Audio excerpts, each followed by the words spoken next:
It's time for the Newsmaker Show on AM 1480 WLEA. Here's Brian O'Neill. President Barack Obama was in Hiroshima this week, on to talk about Hiroshima and the history of it. Alfred University professor of history, Dr. Gary Ostrower. Dr. Ostrower, thanks for joining us. Good morning. Okay, the historical significance of Hiroshima, pretty much the end of World War II? Well, it certainly was the end of World War II.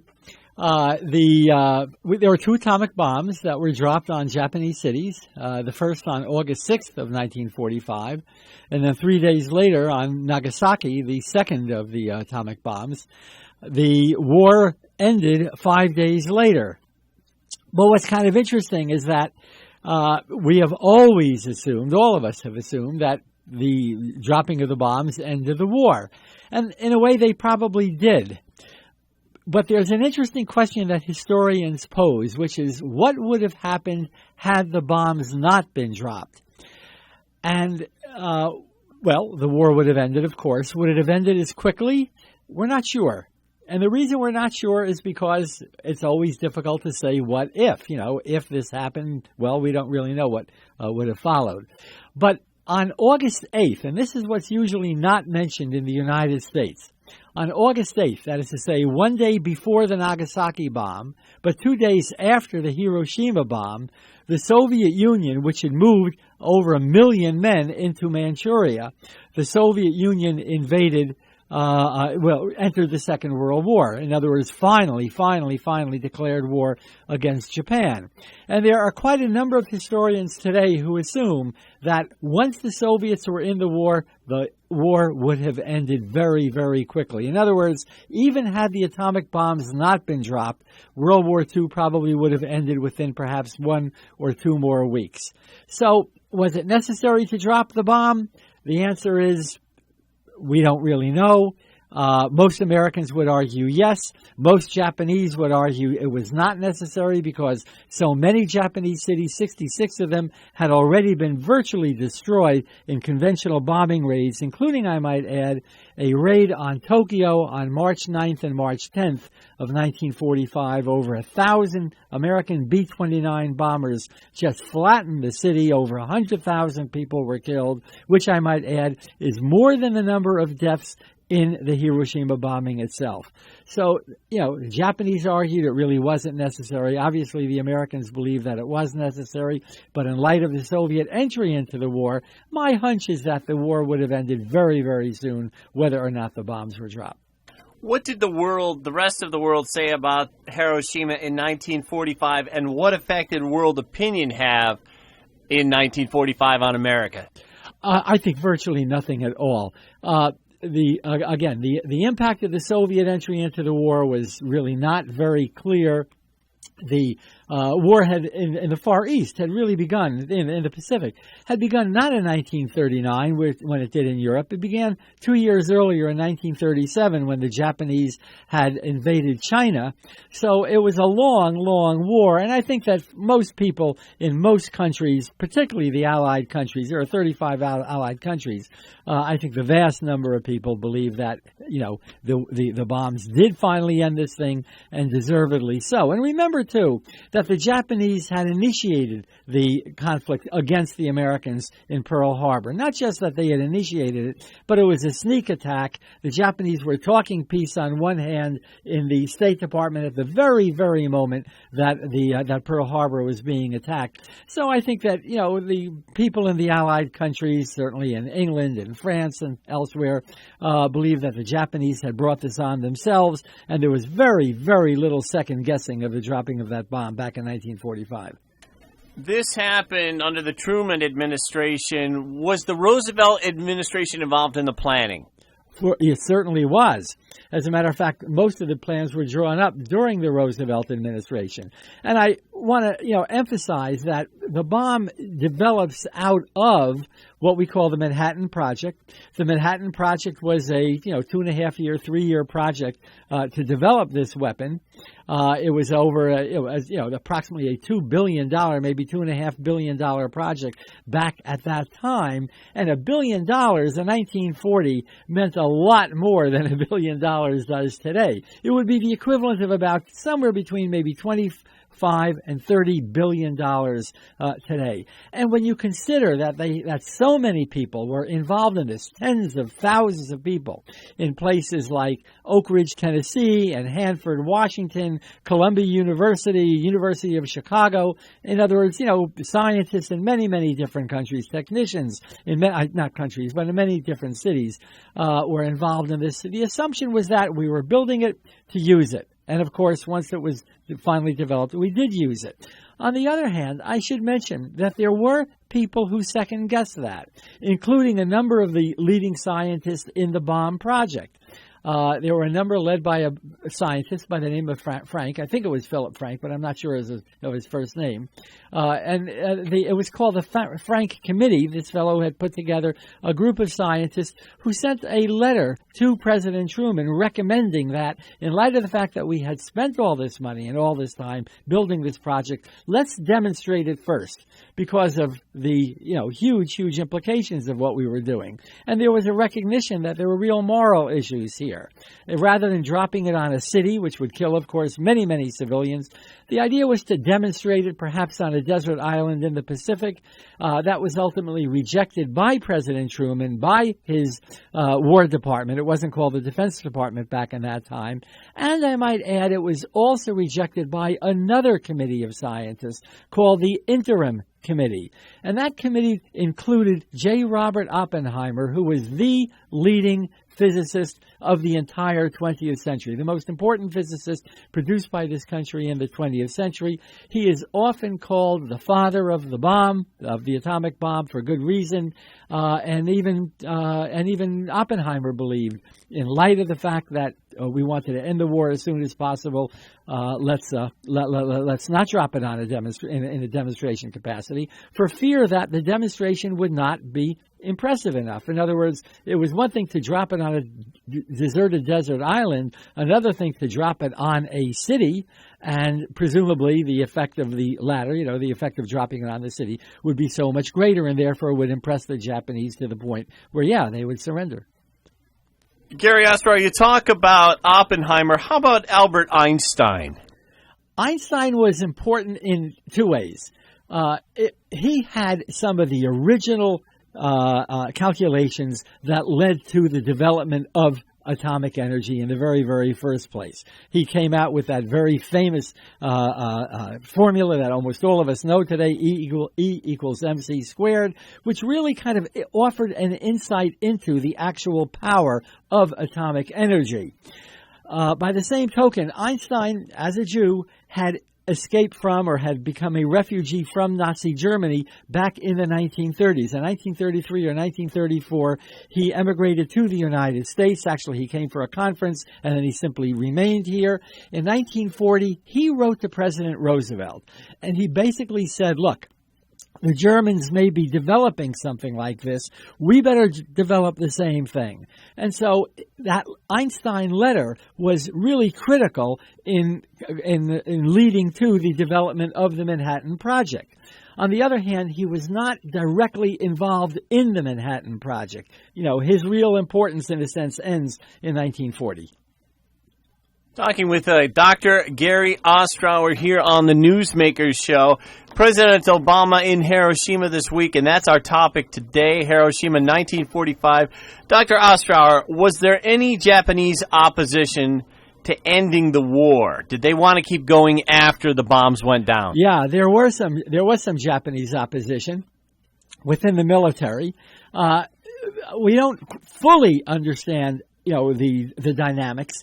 Part of it may be related to the fact that when the first bomb was dropped on Hiroshima, the devastation was so great, communications were cut between Hiroshima and Tokyo, that we believe there were Japanese military people in Tokyo who simply did not understand the dimensions of what had just happened.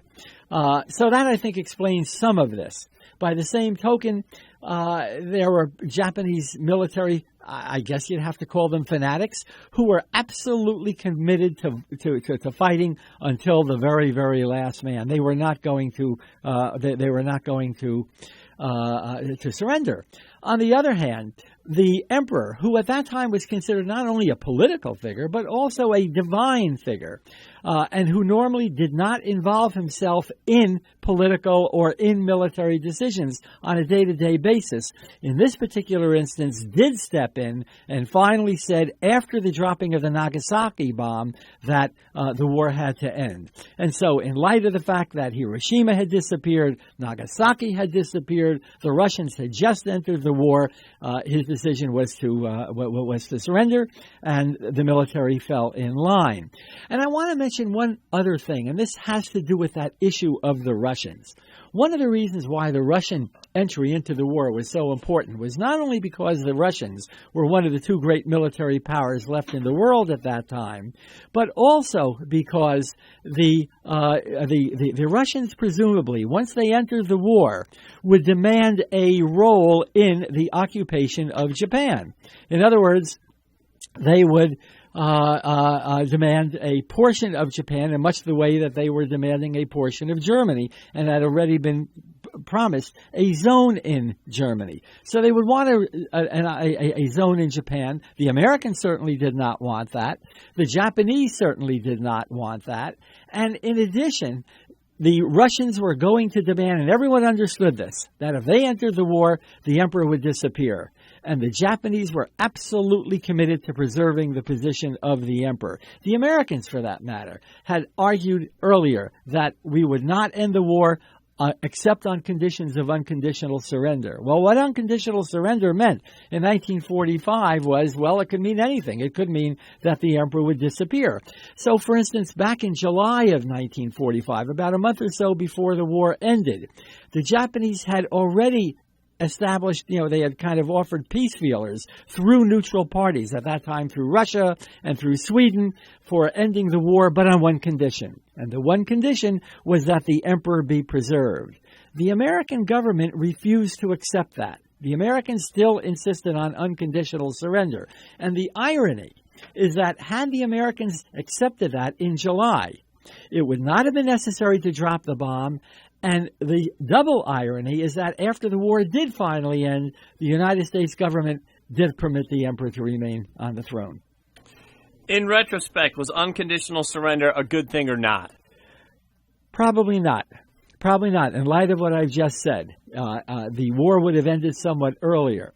But, politically, we had already committed ourselves to unconditional surrender. It would have been difficult to back away from that. And I might mention two other things to give you some sense of where the Americans were in all of this. Back in June, the Okinawa campaign, the Battle of Okinawa, had led to a large number of American casualties. About 80,000 casualties altogether, perhaps 16,000 American Army and Marines who were killed at Okinawa. And the Americans were saying, wait a minute. If the Japanese were willing to fight so fanatically at Okinawa, what in the world would they be doing when it came to an actual invasion of Japan? And there were still Americans who believed that it would be necessary eventually to invade Japan. So we're looking at a large number of casualties. How many potential casualties? After the war, Truman said maybe 1 million men killed. No, that would not have been, in fact, the case. We would have lost many fewer than 1 million. The actual military estimates were somewhere between perhaps 35,000 Americans killed in action to maybe 65,000 killed in action.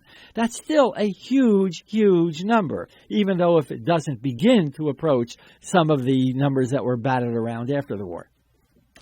Talking with Dr. Gary Ostrower today. Our usual Thursday guest is Dr. Christian Koff. He's in Europe for the next 3 weeks, so we're lucky to have Dr. Ostrower here from Alfred University. I got a couple more Hiroshima questions and then some current events when we get back on the Newsmaker Show, breaking now 60 seconds for Fox News. Back on Newsmaker Show, I'm Brian O'Neill. Dr. Christian Koff is off for the next month. He's vacationing in Europe, so we're lucky to have with us today Dr. Gary Ostrower of Alfred University. filling in for Dr. Koff. Gary Ostrower, do you have any memories of Hiroshima or Nagasaki? Well, I certainly do. Memories in two ways. Number one, in 1945, at the time the bomb was dropped, I was 5 years old. And what I remember is that I was living at that time during the summer. I was in a little kind of a bungalow village not far from Middletown, New York, with my mother and my twin brother. Is that Long Island area? No, it's up around between New York City and Albany. Okay. About halfway between. And my mother, when we heard the news, and, there was only radio back in that period rather than TV, my mother, from the time that she heard news about the atomic bomb, assumed that war was going to end. And I don't want to say 24 hours a day, but probably for 12 or 14 hours a day, she sat in front of that radio glued, waiting for the final news. And then, of course, we heard about the second bomb. And then, I didn't understand what the bomb was. I was probably too small to fully understand. But I knew it was big, really, really big. And she remained there more or less for 6 straight days until news finally came through that the war had ended. And when we did get that news, the entire village erupted. There were only about 120, maybe 140 people living in this little village where I was living. But all 140 of us got out. My mother gave me a frying pan with a wooden spoon, gave my brother another frying pan with a wooden spoon, and we just joined a parade through the village. Everyone was celebrating. It was spontaneous, and it was very, very real. But I have another memory of Hiroshima, and that is that last summer, in the summer of 2015, I visited Hiroshima for 3 days. I went through, of course, the atomic museum that they have there. I have viewed all the atomic sites and the atomic memorials. It was a very, very moving experience. I was staying in a hotel that was less than a quarter mile from Ground Zero. And today in Hiroshima, except for what's called the atomic dome, and everyone probably has some vision of what that is, a building that is, kind of domed off and is left in the condition that it was in 1945. Other than that, you'd hardly know that there were that the city was largely destroyed. I went to a baseball game. I went to see the Hiroshima Carps, which is their professional baseball team, and the place was packed. It was kind of like Fenway Park, about the size perhaps of Fenway Park. The team wasn't very good. I think they were in last place in their league, but nevertheless, it was filled. There were 35,000 seats, and there were 35,000 people there. And the people in my area more or less adopted me, like they'd adopt a child, as kind of a mascot. And they were, explaining the game to me as much as they could. I spoke no Japanese. Of course, they spoke no English. And yet somehow or another we were able to communicate. And there was a very, very good feeling. And in the 3 full days that I was there, I never encountered one hint of anti-Americanism. Now, maybe it existed. And maybe because of the language problem, I simply could not understand, could not really fathom what was going on. But there were no visible signs of anti-Americanism whatsoever. That's pretty much gone. Oh, yeah. I've heard that the U.S. did not know the extent of the World War atrocities in Europe, the Holocaust, and until basically the war was over. Did you have a sense of that when you were a kid? Growing up in a family in downstate New York, was there any feedback from Europe? Did you have a sense of that? Well, the answer is I had zero sense of that. I was actually living in New Jersey at that time. Oh, okay. I thought you were... I was only in that little Middletown village for the summer of 1945. But no, I would not have had any. I don't think that I recognized in any real sense until I was probably about 10 or 11 years old what had really happened. The Roosevelt administration during the war did have intimation, certainly knew about the camps, made no efforts to bomb out the camps or whatever, to bomb the railroad lines leading to some of the the concentration camps. It's a complicated story, a real complicated story. Most of the killing centers were in Poland. They weren't in Germany itself. Right. And by the same token, there's some question as to whether or not that kind of bombing might have made much of a difference. And that might be worth a separate program here, because I do teach a course called The History of the Nazi Holocaust. I sometimes take students at the end of the year to Europe, to both Germany as well as to Poland, as a way of following up on that whole story.